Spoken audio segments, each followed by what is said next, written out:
Hello friends, बहुत बहुत स्वागत है आप सबका लेट्स डू इट पर। तो दोस्तों, जैसा कि आप सभी लोग जानते हैं कि हम डेली सीटेट का पेपर एनालाइज करते हैं कि कैसा आया था। तो चलिए आज भी देखते हैं, आज यानी 4 जनवरी को पेपर कैसा आया था, और यहाँ से जिनका पेपर आज हो चुका है वो मैच कर सकते हैं, और जिनका नहीं हुआ है वो आइडिया ले सकते हैं कि किस तरह के क्वेश्चंस पूछे जा रहे हैं। तो शुरू करते हैं, ईवीएस से शुरुआत करते हैं। ईवीएस में आज हाथियों से रिलेटेड क्वेश्चन पूछा गया। क्वेश्चन था, हाथियों के झुंड का मुखिया कौन होता है, नर या मादा। तो जैसा कि हम सब बार बार ये चीज़ डिस्कस कर चुके हैं कि बुजुर्ग हथनी होती है, तो इसका करेक्ट आंसर हो जाएगा मादा। ठीक है, इसके बारे में, हाथी के बारे में कुछ और चीज़ें देख लेते हैं, हो सकता है पूछ ले।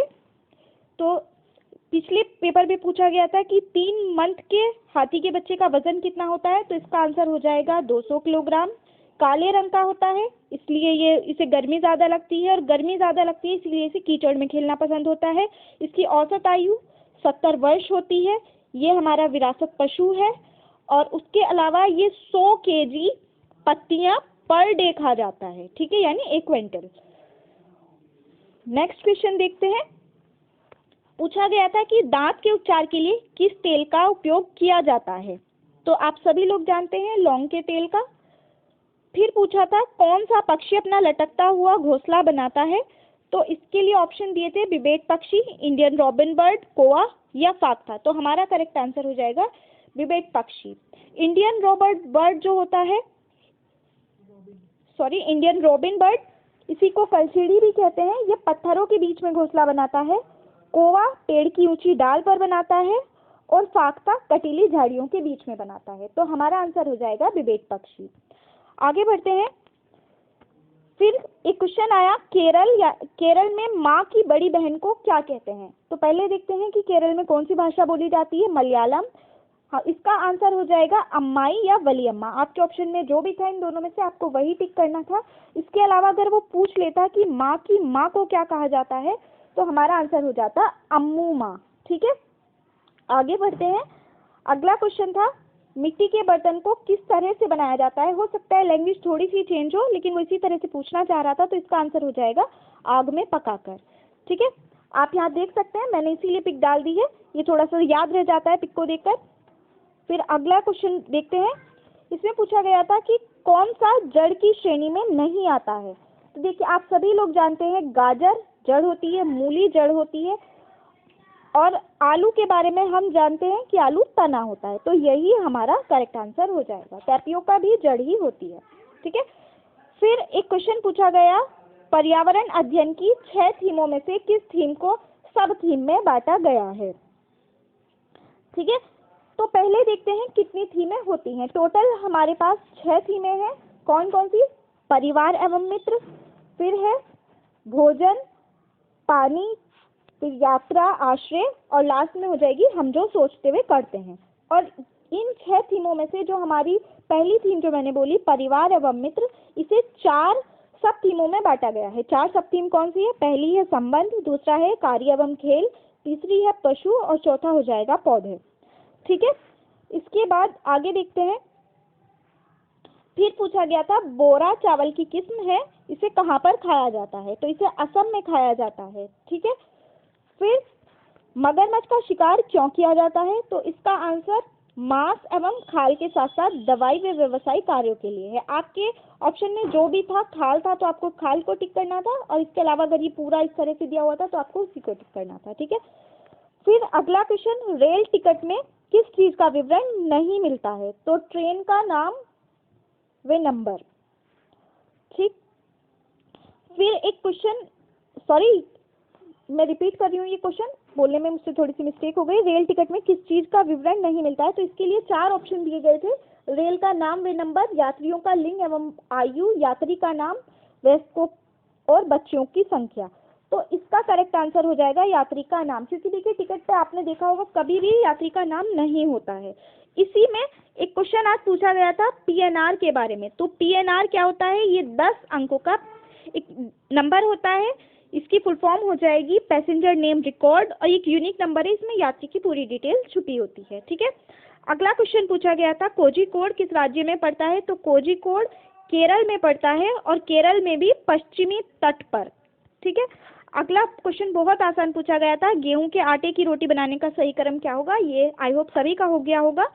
आगे बढ़ते हैं, पर्यावरण अध्ययन सीखने के लिए वास्तविक चुनौती कौन सी है। तो इसके ऑप्शंस मुझे नहीं मिले हैं, ये ऑप्शंस के हिसाब से टिक करना था। उसने जो जो भी चुनौतियां दी होंगी उसमें से जो भी बाल विकास और बच्चों के सीखने के लिए इससे रिलेटेड आपको टिक करना था। ठीक है, फिर पूछा गया ईवीएस की पाठ्यपुस्तक कैसी होनी चाहिए। तो इसका आंसर हो जाएगा बच्चे की प्रकृति एवं वातावरण के अनुरूप जो कक्षाई अनुभव प्रदान करे। ठीक है, फिर पीएनआर, ये वही वाला क्वेश्चन आ गया, का पूरा नाम क्या है। तो इसका हो जाएगा पैसेंजर नेम रिकॉर्ड। फिर सीडीपी पे, अच्छा यहाँ पर ईवीएस में एक दो क्वेश्चन मुझे और पता चले हैं। एक खेजड़ी से पूछा गया था, आज खेजड़ी से पूछा गया किस राज्य में होता है। तो आप सभी लोग जानते हैं राजस्थान में, और राजस्थान में भी पूछ ले तो जोधपुर में मेनली होता है, या थार मरुस्थल अगर ऑप्शन में दे देता है तो वो है। खेजड़ी राजस्थान का राजकीय वृक्ष भी है। इसके अलावा एक क्वेश्चन आज वायरस से पूछा गया था वायरस जनित रोग नहीं है। तो ऑप्शन में उसने दिए थे जुकाम, पोलियो, चेचक, हैजा। तो इसका आंसर हो जाएगा हैजा। ठीक है, बाकी क्योंकि आप लोग जानते हैं जुकाम, पोलियो, चेचक तीनों ही वायरस से होने वाले रोग हैं। आगे बढ़ते हैं, सीडीपी के क्वेश्चन देखते हैं। सीडीपी में पूछा गया था विकास परिवर्तनशील होता है, निम्नलिखित में से ये किसका परिणाम है। तो इसका आंसर होना था वंशानुक्रम एवं वातावरण, क्योंकि देखिए आप भी जानते हैं कि वंशानुक्रम का भी होता है और वातावरण का भी होता है। तो जिन ऑप्शंस में सिर्फ वंशानुक्रम है वो भी गलत हो जाता, और जिसमें वातावरण था वो भी गलत हो जाता। तो हमारा करेक्ट आंसर वही होगा जिसमें दोनों दिए हुए हैं। ठीक है, फिर अगला क्वेश्चन देखते हैं, बच्चों की संज्ञानात्मक विकास में महत्वपूर्ण भूमिका किसकी है। तो हम सभी जानते हैं जीन पियाजे, ये डेली रिपीट हो रहा है जीन पियाजे से क्वेश्चन। फिर अगला क्वेश्चन देखते हैं कि आंतरिक प्रेरणा का उदाहरण कौन सा है। तो आंतरिक प्रेरणा पहले देखते हैं, प्रेरणा दो तरह की है मेनली, आंतरिक और बाह्य। आंतरिक को सकारात्मक भी बोल सकते हैं, जैसे भूख प्यास, आकांक्षा, चिंता, उपलब्धि की आवश्यकता, ये सब हो जाएगा। और बाह्य में जो बाह्य होती है जैसे नौकरी, पैसा, पुरस्कार, ये सब आ जाएगा। ठीक है, आगे देखते हैं। फिर पूछा गया दूसरों के मनोभावों को पहचानना और उनके स्वभाव और अभिप्रेरकों को जानना गार्डनर के अनुसार किस प्रकार की बुद्धि है। तो गार्डनर का पहले तो देख लेते हैं, लॉ कौन सा था, इसने कौन सा दिया था। ये 1983 में बहुबुद्धि वाला सिद्धांत था। उसने 10 टाइप्स की बुद्धि बताई थी, उसमें से ये पूछ रहा है कि दूसरों के मनोभावों वाली। तो हमारा आंसर हो जाएगा अंतर्वैयक्तिक या इंटरपर्सनल इंटेलिजेंस। अगर वो स्वयं की पूछ लेता तो हमारा आंसर हो जाता अंतरावैयक्तिक। ठीक है, अगला क्वेश्चन देखते हैं, पूछ रहा है 2 से 6 साल का बच्चा किस अवस्था में होगा। तो आंसर हो जाएगा पूर्व बाल्यावस्था। फिर एनईपी 2020 से डेली क्वेश्चन पूछा जा रहा है, आज भी पूछा गया। ये ऑप्शन के हिसाब से टिक करना था, मुझे ऑप्शंस नहीं मिले हैं तो इसका आंसर मैं आपको नहीं बता पाऊंगी। अगर किसी को ऑप्शन पता हो तो कमेंट में मुझे बताइए, फिर मैं उसका आंसर आपको बता सकती हूँ। ठीक है, अगला क्वेश्चन पूछा गया था प्राथमिक स्तर पर बच्चे कौन सी भाषा समझते हैं। तो इसका आंसर हो जाएगा सांकेतिक भाषा। ठीक है, इसके अलावा समावेशी शिक्षा से क्वेश्चन पूछा गया, बाल केंद्रित शिक्षा से। और एनईपी 2020 ने किस भाषा पर जोर दिया। तो मातृभाषा इसका आंसर हो जाएगा, या अगर मातृभाषा नहीं है तो सांकेतिक भाषा भी कर सकते हैं इस पे। ठीक है, कॉलबर्ग से पूछा गया था, वृद्धि एवं विकास से पूछा गया था। और इसके अलावा अगर हम हिंदी की बात करें तो हिंदी में मुझे ज़्यादा क्वेश्चन तो नहीं पता है, बट जो पता है वो मैं आपको बता रही हूँ। एक पूछा गया था, एक मुहावरा पूछा गया था, इधर की सुनकर उधर लगाना। इसका मीनिंग क्या है। तो इसका आंसर हो जाना था चुगली करना। ठीक है, एक संस्कृत का संधि विच्छेद पूछा गया था, एक मेघालय का संधि विच्छेद पूछा गया था, और एक पूछा गया था इक प्रत्यय किसमें नहीं है। तो इसका आंसर राष्ट्रीय होना था। एक रोशनी का विलोम पूछा गया था, तो इसका आंसर अंधकार हो जाएगा।